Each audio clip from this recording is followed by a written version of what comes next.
Amen. Thank you for singing out. Thank you, Jeremy, for leading us. Thank you for your presence this morning to each and every one of you. It's always a joy to be together for the purpose of worshiping God our Father together. We do say Happy Father's Day to you, as Matt did in our announcements. We are so thankful for every father who's here. We're thankful for all of our fathers who are part of this church. Please know that we thank God for you, and we want to do and need to do a better job of honoring you all the time for your efforts to point your children to the Lord. And so we do thank you for that. It's been said that Father's Day is a lot like Mother's Day, except for you get to spend a lot less money than you did at Mother's Day. Maybe that's the case for you. If you're still looking for something that can help your dad out, you'd like to give for Father's Day, the Braves come on at 1:20 this afternoon. So leave him alone for a couple of hours and see if the Cubs can end that, keep the sweep from happening by the Cubs. Nonetheless, we're thankful for fathers and for the opportunity to honor them. We'll do our best to honor them the way God would have us to honor them today, even in our message. We'll be in Deuteronomy chapter 32 is where we're going to start. We're going to rewind after we look at chapter 32, but we'll look at the opening verses of Deuteronomy 32 as we begin here in just a moment.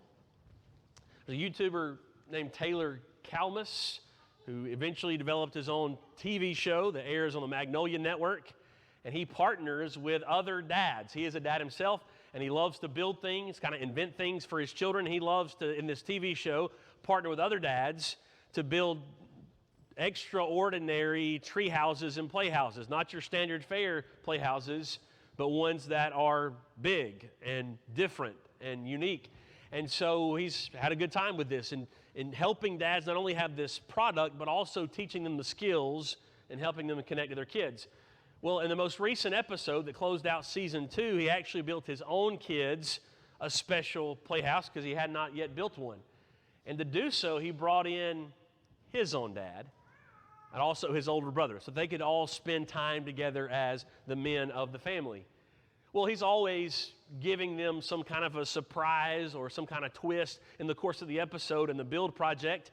Well, in this episode, the twist came from his dad, so the grandfather of the children who are going to receive the treehouse. Even though his dad didn't know the nature of the project, his dad brought the ladder from the boys' treehouse when they were kids. And so they got to install the ladder from their childhood now in their children's playhouse. It made a connection through the generations. And then they had this moment where they went and they fished together, and they were talking about childhood. And the dad kind of revealed a little bit about himself and his own childhood that they had not remembered or had kind of forgotten. And he said that he was the youngest of 10 children.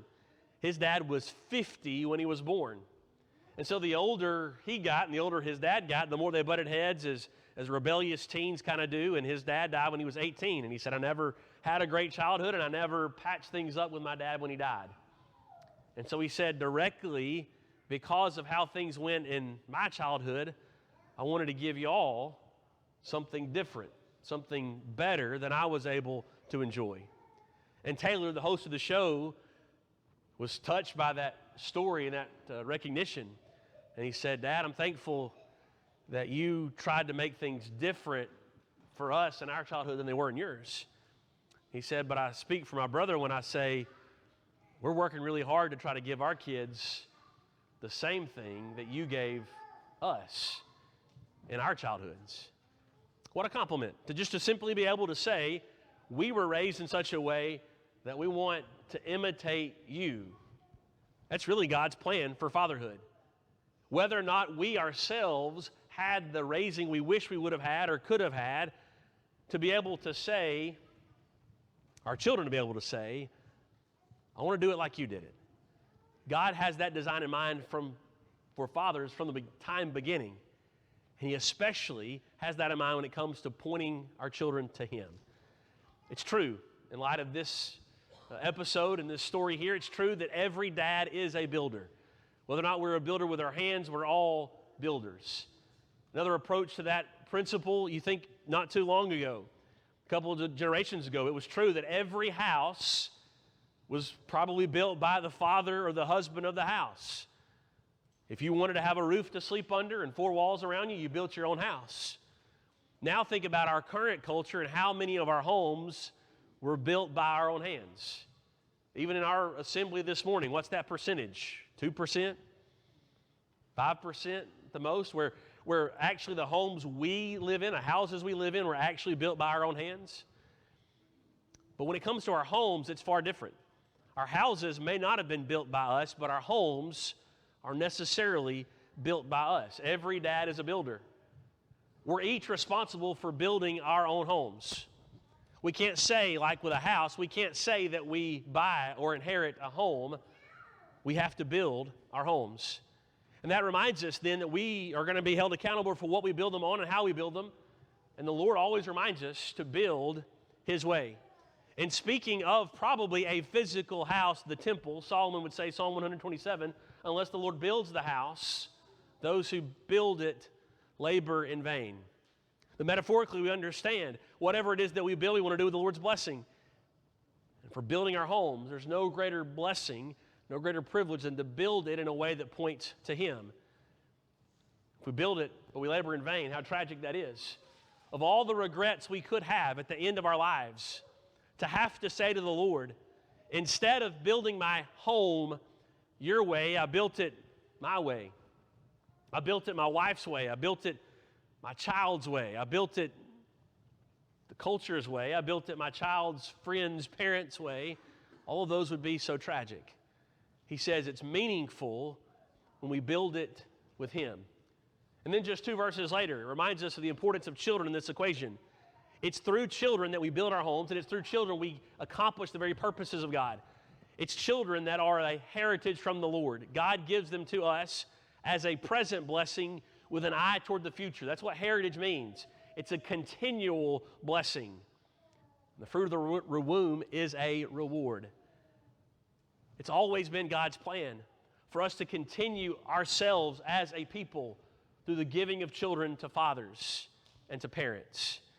And so as we think about these things from Deuteronomy, we'll notice that God always has His eyes on the future. When He talks to us about our own faithfulness to Him, it's also in view of how that faithfulness will influence the next generations. As we think about the book of Deuteronomy itself, remember where it falls in the timeline of Israel's history. It's very important as you think about some of the differences that it has from the books that precede it. Because the Israelites were led out of Egypt, you find that happening in Exodus. You find them going to Sinai, receiving the 10 Commandments. That happens in Exodus 19 and then 20. And then they begin to move toward the Promised Land. And as they begin to move toward the Promised Land, they have this cycle of rebellion and grumbling and complaining. And eventually that catches up with them so much that God says, you're done. If you left Egypt 20 or older, you're not getting in unless your name is Caleb or Joshua. Otherwise, you're going to die in the wilderness. And so they wandered for 40 years. And so Exodus, Leviticus, Numbers chronicle that wandering, that complaining, that rebellion. And they'll have cycles of repentance, but then they fall back into that rebellion just the same. Leviticus is heavy on the law, but it does contain some action. Numbers is heavy on action. It does contain the law. But then Deuteronomy comes. And that's Moses' farewell speech. It's a reminder of the very covenant that God had given before. All these things are reminders, but yet they're also new. They're reminders, but they're also preparation for this final enjoyment of the promise of the land that God is giving to Israel. So let's look at chapter 32, beginning in verse number 4. This is interesting in the book itself because it's called the Song of Moses. But it's not the song that we traditionally think of being the Song of Moses. It's in Exodus chapter 15 that we see the Song of Moses. That's a song of celebration when they cross the Red Sea and they celebrate that victory. But now this is Moses after having been told you're not going to enter and you're about to die. Here is this song that's going to point this new wave of Israelites to the promised land and back to God. Listen to verse 4. The rock, His work is perfect, for all His ways are justice. A God of faithfulness and without iniquity, just and upright is He. Notice clearly what Moses does. He starts with God. The various passages we're going to look at in the rest of this text do this very same thing. Whatever question we face, whatever circumstance we face, we must honestly look at Moses' pattern here and be sure we follow the same. Am I truly starting with God? Now look at verse 5. They have dealt corruptly with him. They are no longer his children because they are blemished. They are a crooked and twisted generation. Do you thus repay the Lord, you foolish and senseless people? Is he not your Father who created you, who made you, who established you? Now he's introducing this pattern that's developed. It's happened in the generation before. Despite God's greatness, they are prone to reject him. And so we would do well now to pause between verses 6 and 7 and ask ourselves, what are we supposed to do? Whether we're father or children, no matter our generation, what are we supposed to do when we recognize things are slipping? That God remains great, but some are rejecting him. We recognize that's a perilous time in our country because so many have rejected God. Maybe it's a perilous time in churches because of that. Well, what do we do when we recognize that's happening? Look at verse number 7. He tells us with strong verbs what to do. Remember the days of old. Consider the years of many generations. Ask your father, and he will show you. Your elders, ask them, and they will tell you. Do you hear it? Remember, go back in your mind. Consider, think through. Ask, and they will tell. So what's the process that God envisions to ensure that his people are preserved, unlike what happened for the 40 years previous to this? He says the process is ask and tell. Ask and tell. All across the generations. What are they going to tell? What are we to tell? We'll get into that more in depth in chapter 6. But look at where he goes in chapter 32, verse number 8. When the Most High gave to the nations their inheritance, when he divided mankind, he fixed the borders of the peoples according to the number of the sons of God. But the Lord's portion is his people, Jacob, his allotted heritage. Now, verse number 8 is similar to what Paul talks about in Acts 17 that we discussed 2 weeks ago, that God is the one who controls the kingdoms, and he sets people in nations and boundaries that they might seek him. Well, here he's saying the same thing. God is the one who's going to determine where you live. So this new promised land you're in, remember, all along, it's God who's given it to you. But verse 9 reminds us of something very powerful too. It's not all about the land. God's portion is his people. Jacob, the seed, the father of the nations, is his heritage. So, yes, he's given you the land. But don't ever forget that his prized possession is you, his people. We might say this is an earlier version of when we say the church is not the building, it's the people. That's true today. It was true of Israel and the land all those years ago. It's not the land that matters. It's the God who lives in the land. It's the God who supplies you through the land, ultimately so that you will be his precious people. So we sit here and we look and we say, well, okay, the solution is remind our children, remind future generations that we are the people of God. He tells us in this prayer, this song, what the process is. It's ask and tell. We think about the power of vaccinations. It's amazing science to be able to come up with things that will help our bodies fend off infection or fend off viruses. But imagine if a year and a half ago someone came out and said, we've got the solution, we've got the vaccine, but it won't fit in a syringe. It's just going to sit there on a shelf. It can't be delivered. Moses, in his song here, is pointing this new wave of Israelites before they enter the land and saying, here's the process. Here's the content that must be there. Here's the reminder about the Lord. And the process is they will ask and you will tell. Well, number 2, as we rewind, go back to Deuteronomy chapter 6, a very pivotal text in the history of the Israelites. You'll notice that God's going to give them foundational principles as they enter the land in this new wave, this new generation of the Israelites. In chapter 6, look at verse number 2. That you may fear the Lord your God. Fear is going to come up again. Fear is a very important principle in all this. That you may fear the Lord your God. Notice, you and your son and your son's son. How are you going to fear the Lord? By keeping all of his statutes and commandments, which I command you, all the days of your life, and that your days may be long. He's already saying in this kind of introduction to this key section, he's saying it must pass down through you. Fear that's seen in obedience, so that your life will be preserved. Keep that language in your mind. This is what's in our best interest. Verse number 4. Hear, O Israel. That's a command. Listen. Listen closely. And this whole section gets summarized by the Jews, has for centuries and millennia even, by that first verb. Hear is the Hebrew word Shema. And that's what they call this whole section, because they hold this section of Scripture with such supreme reverence. Well, what does it say? Hear, O Israel, the Lord, our God, the Lord is one. Verse 5, you shall love the Lord your God with all your heart, with all your soul, with all your might. Because He is one, because He is God, He is worthy of all your devotion. Verse number 6, and these words that I command you today shall be on your heart. Verse 7, you shall teach them diligently to your children. You shall talk of them when you sit in your house. You shall, and when you walk by the way, and when you lie down, and when you rise, you shall bind them as a sign on your hand, and they shall be as frontlets between your eyes. You shall write them on the doorposts of your house and on your gates. So verses 4 through 9, this key section here. We commonly on a day like today would emphasize verses 7 through 9, and maybe even rightly so. Teach them to your children. Saturate your life with these commandments so that they cannot help but see them and hear them and observe them. And that's true.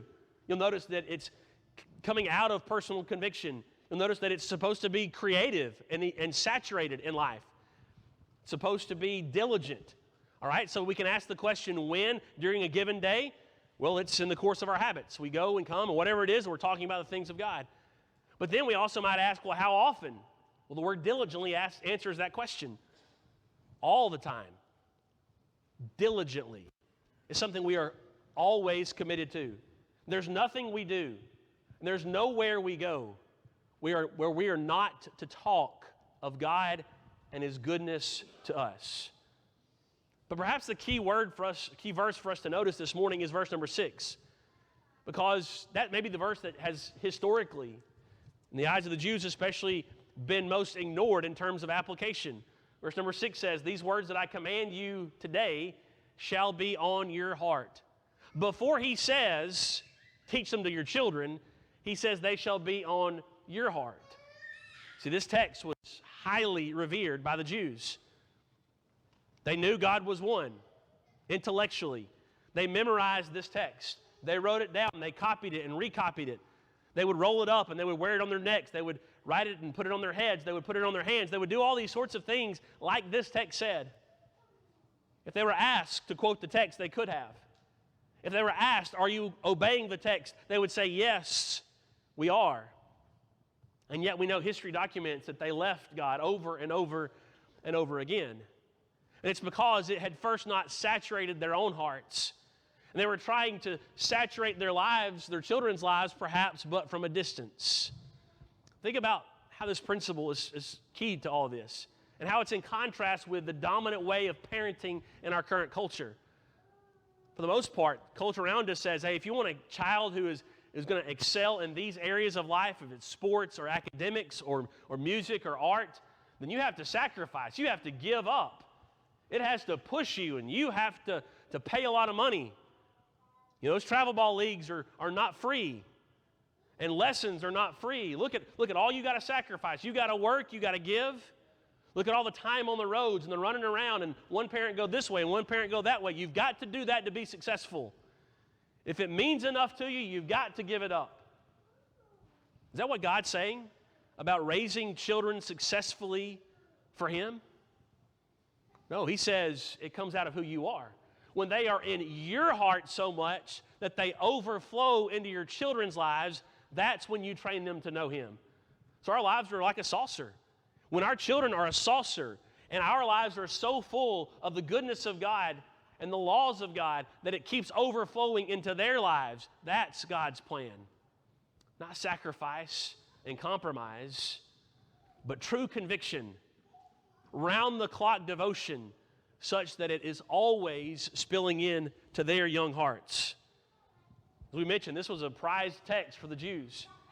One of the most condemning statements you can read is about the northern kingdom, Israel. Remember, the kingdoms split after Solomon's reign. And the northern kingdom moved their headquarters, their capital, to the city of Samaria.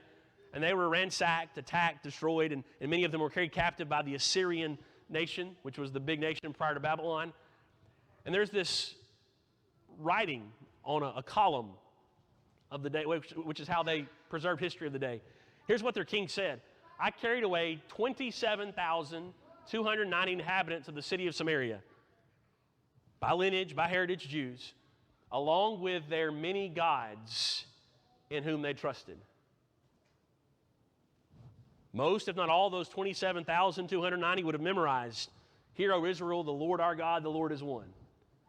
They had departed the Lord faster than the southern kingdom.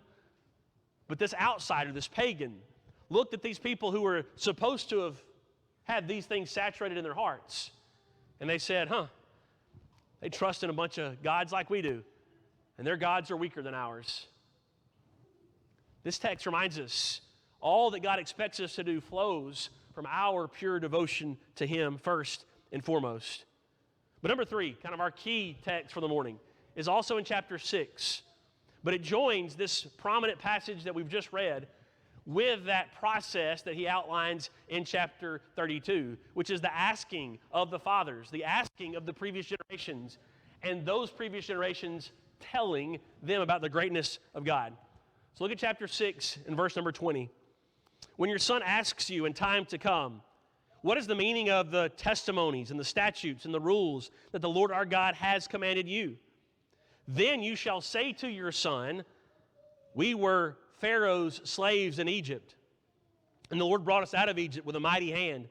And the Lord showed signs and wonders, great and grievous, against Egypt and against Pharaoh and all his household before our eyes. And he brought us out from there that he might bring us in. If we want a summary for the answer, there it is right there in verse number 23. He brought us out from there so that he might bring us in here. We see that on a greater level, of course, with Christ. Paul would say, Colossians chapter 1 and verse 13, he has delivered us, God has, from the domain of darkness and transferred us into the kingdom of his beloved Son. Well, that's what he did with the Israelites. And Moses is telling the people, when they ask, keep telling them the story of God's deliverance, how he brought us out so that he could bring us in.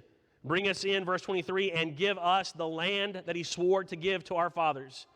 And the Lord commanded us to do all these statutes, to fear the Lord our God, for our good always, that he might preserve us alive as we are this day. And it will be righteousness for us if we are careful to do all this commandment before the Lord our God as he commanded us. So you see the connection between the text, right? Here, he's outlining, here's how you need to keep answering. Be prepared for when they ask. Verse 20, when they ask. Now, 3 observations about the question and then the answer before we dive into some more specifics. Number 1, when they ask. That's assuming something. Our children ask about things we do. You might randomly have them ask a question or two about things we don't do, but you don't get persistent questions about things we don't do. Our girls really don't ask me much about car repair because I don't do it. I don't know it. Plenty of other things they could ask me about that I don't know the answers to. So why are they asking? Because, early chapter 6, their lives are saturated with it. It's flowing out of our hearts. It's flowing into their lives, so they cannot help but ask because it's going on. You take any of the things that our children grow up and become experts about, if it's a sport or if it's some hobby or some fascinating study, it's all because of our interest, and they see us and they're a part of it and they keep asking. That's the assumption here. They're going to ask. Why? Because you're constantly involving them in it. It should be a major red flag if our children are not asking us about why we do what we do to serve God. That might reveal we're not habitually, we're not diligently doing those things. But number 2 observation is they ask people whom they trust. For whatever reason, our culture has convinced them, and convinced all of us, I suppose, that Google is trustworthy, that YouTube's trustworthy. Any number of people online are trustworthy, but we ask people whom we trust. That's why we titled this, The Way of the Wise Father. Who do you ask questions of? people you trust that are wise. He's told them, ask your fathers, ask your leaders. Well, they're going to ask us when they trust us. If we find ourselves not living with these things dominating our hearts, we'll treat them poorly, we'll ignore them, we'll leave them out, and soon they will stop asking because they stop trusting. But number 3, observation about the whole answer. Go back through and just scan how often you see the first person plural pronoun. We and us. For these parents and these leaders of Israel, Moses wants them to see this is not about you and them, older generation and younger generation. It's about y'all. It's about us and we. Answer the question by showing how we are in this together. Why do we do this? We do this because we collectively are the people of God. And that's a growing thing, just as our culture just keeps shifting from family-oriented to individualistic kind of thinking. More and more parents just are content to drop their children off to church on a Sunday or a Wednesday. That's a culturally status symbol kind of thing. Let's go eat, let's go shop, let's catch up on running around while our children go to church. And more churches are now encouraging and enabling that. Children will always learn from the behaviors of their parents. And we cannot expect for our children's faith to grow over there while ours does not grow here. We grow them together. That impacts the church, but it also impacts the home's perspective when we do these things together. But now 2 specific observations from the answer. 2 words dominate the attitude, all right? We clearly see obedience is what God expects, what God commands. Well, what attitudes do you see tied to fruitful obedience? Well, summary of all that was when we tell our own family, how often does God come up? When we talk about our own family, does God come up? So summary, when we talk about our family story, our family history, are we constantly involving ourselves with God's work? And if we're concerned about giving them answers in this generation, we're concerned that, there's questions about this and that I never thought I would have to answer. I'm guessing we are concerned about those. If we are, the starting point must be, as it was for Moses, how familiar are we with God's goodness throughout all the generations? If we're worried about this issue now, in this time period, the starting point is to go back and always see God's goodness in all generations. Now we move to the specifics, the 2 attitudes that govern our obedience. Number 1, you mentioned it, or see it mentioned in verse number 24, the word fear. That we may fear the Lord our God for our good always. Fear, elsewhere in the Old Testament, translated awesome or afraid. You have to look at the context to be able to know, is this reverent fear of the awe of God, in awe of God and His power and His majesty, or is this terror? Terror from an earthly enemy, or terror even of God? Well, here, obviously, he's meaning live in the reverent fear that drives obedience. It's said of Jacob, Genesis chapter 28, when he finishes that dream sequence and the angels and the ladder. Jacob awoke from his sleep and said, surely the Lord is in this place, and I did not know it. See, he was illuminated. Something changed his mind, caused him to see something that wasn't there before. Verse 17, and he was afraid and said, how awesome is this place? Because God was there. He called the place awesome. This is none other than the house of God, and this is the gates of heaven. What I find even more interesting than that is, beginning of verse 18, what does he do about that place? Jonathan mentioned how forgetful we are as people. Jacob said, I'm going to put this stone here so that I never forget where this place is.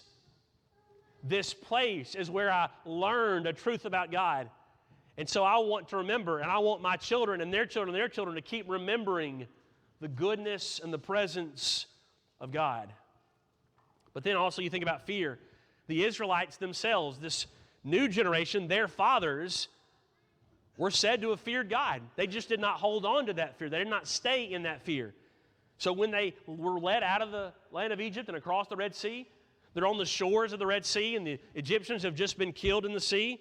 It says, verse 31 of Exodus 14, Israel saw the great power that the Lord used against the Egyptians, so the people feared the Lord, and they believed in the Lord and in His servant Moses.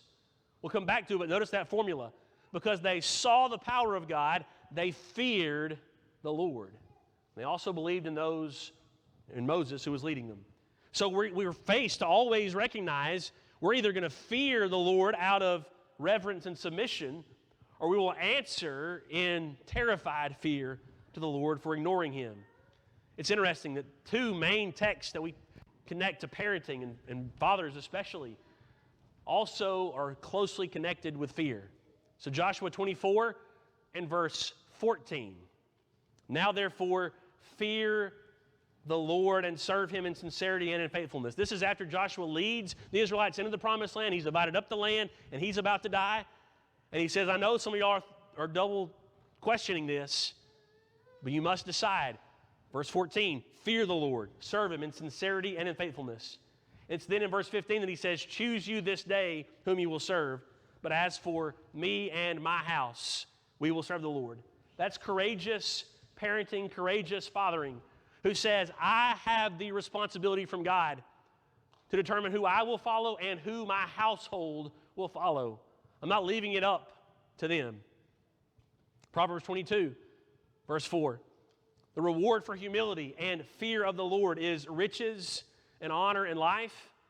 Thorns and snares are the way of the crooked. Whoever guards his soul will keep far from them. So notice verse 4, fear the Lord. Verse 5, guarding and protecting. Now verse 6, train up a child in the way he should go. Even when he is old, he will not depart from it. God does not expect for us to figure parenting or fathering out on our own. He shows us how to go about it. Not only telling us things to do, but the attitude that will lead us constantly in the obedient, faithful things to do. Psalm 103, verse 13, talks about the fear of the Lord as well. And this does what we're told the Israelites did just a moment ago in Exodus 14. When we struggle and finding the fear of the Lord ourselves, but also helping our children learn and develop that attitude themselves, this is a great place to start. Psalm 103, verse 13. As a father shows compassion to his children, so the Lord shows compassion to those who fear Him. We have the promise that when we are reverent and humble before God, He continually shows us His compassion. His nature is such that He is compassionate and steadfast in His love. We might provoke Him to anger on occasion, but His nature is to be compassionate when we fear Him.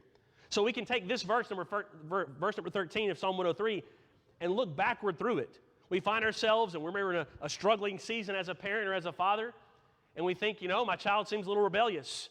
I'm not sure my child fears us or fears the Lord right now. We look at this text, and instead of starting with a stronger hand, instead of starting with pressure, start with compassion. We can be compassionate and still have boundaries and rules and curfews. We can have compassion and still help them decide their relationships and guide them in wise relationships. We can have compassion and push them toward excellence to keep them from giving up, to keep them from giving in. We can have compassion and rebuke and correct them and discipline them. In fact, remember, it's the Proverbs writer that says that love is going to lead to discipline. Don't withhold love by withholding discipline. So compassion, as God shows us compassion, may we as fathers model that compassion for our children in order to keep instilling within them the fear of the Lord. Notice number 2 in the text, an attitude that governs our behaviors of obedience is to be careful. Be careful to do all these things. Other synonyms for that word are observe, watch out, or guard. Remember in Proverbs 22, fear the Lord and guard His ways. The answer to these sons when they ask is God wants us to fear Him for our best. And God wants us to be careful and guard and protect His ways as we live them out. So 2 very early texts in the Old Testament use the same word. You remember Genesis chapter 2, Adam is given the garden, and he is to work it and keep it. Keep is the same word as careful here in Deuteronomy chapter 6. He was to protect. He was to manage every aspect of it. Protect what you've been entrusted with as a steward. But then also, just 2 chapters over, God speaks to Cain. Where's your brother? Cain says, am I my brother's keeper? Is it my job to protect my brother? Well, the implied answer is yes. And here Moses is saying, God's given you His will, His commandments. He's revealed Himself to you so that you will protect those, keep those commandments pure, so that as they're passed down into your children's hearts, they also protect their souls. So just imagine our children being absent from the Lord's service, absent from worship, absent from loving others, absent from faithfulness to the church, and the Lord looking down and saying, where is your child? Where is this heritage, this spiritual heritage? And us asking back up, well, am I my child's keeper? Emphatically, yes, you are. He entrusts us with His commands and His will so that we can preserve them by preserving the lives of our children and passing them down through them.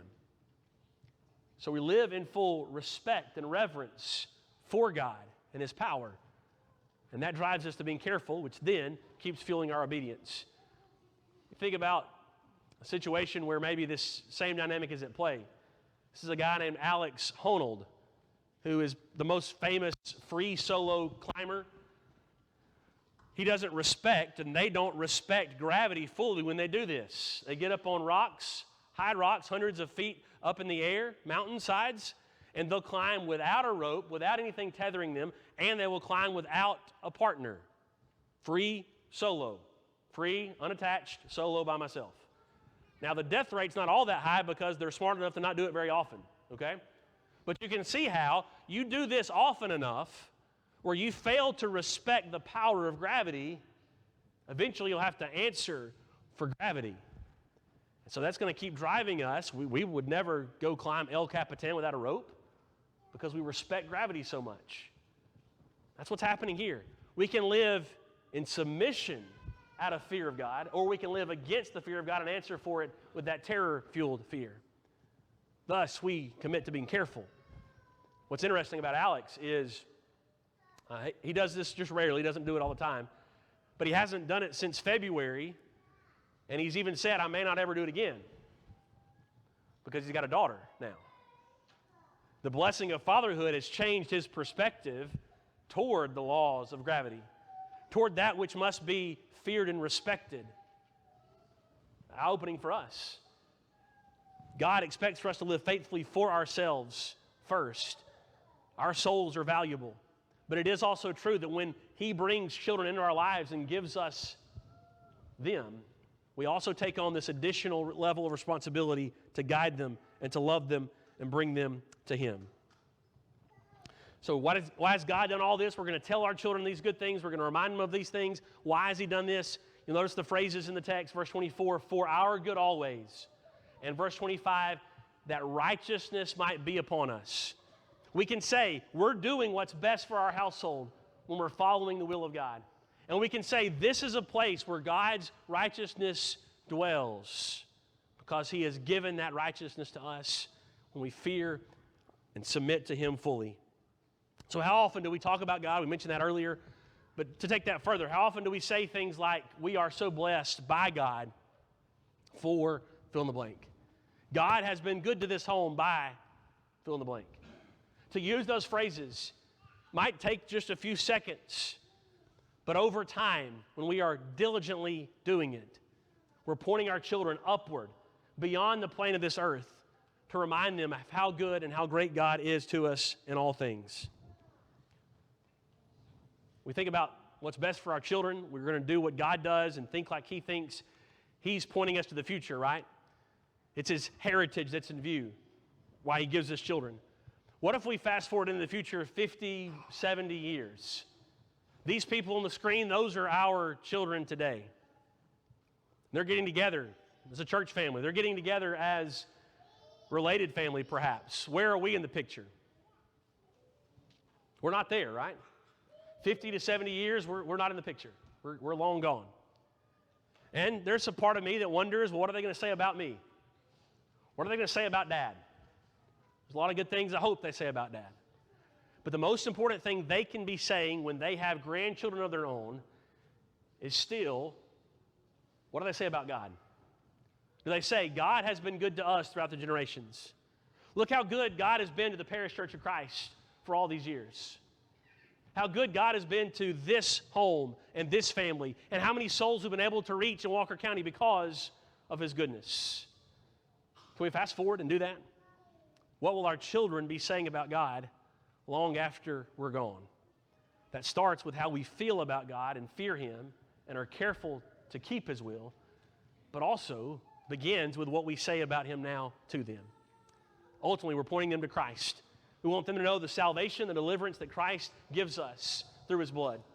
And so it may be this morning that as a dad, the best decision you can make is to obey the gospel, to put Him on in baptism. Maybe that if you're not a dad, you still need to make that decision. We want you to make it today. Would you come to Him, be immersed where He saves you and forgives you of your sin? Maybe you are a Christian, but you know you need to make things right in a public way. That's not an easy decision to make, but it's the best decision you can make. And please know that we stand here ready to help you however we can to show you the love of the Lord at this time. If you have any need, would you come as we sing together?